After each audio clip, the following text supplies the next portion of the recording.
عسلامة مرحبا بنيس الكل. اليوم تبارتنا ما قلنا بقرنيات، يلا تابعوني ونحضروها مع بعضنا.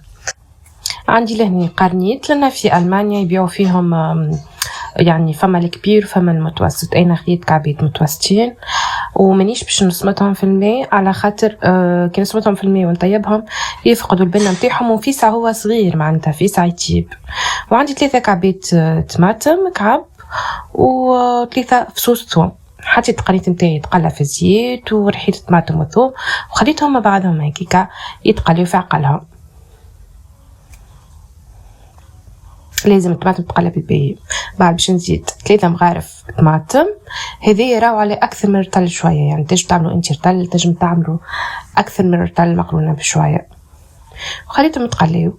زدت الفلفل الاحمر والهريسه العربي، واللي يحب يحط الهروس ولا قرون فلفل احمر شيحين يحط على روحه. وبعد حطيت الملح متاعي، الكركم، مغرفه كركم، مغرفه تيبل، شويه فلفل اكحل، ولا خليهم يطيبوا. لازم كل مرحله تاخذ الوقت نتاعها باش تتقلى الطماطم.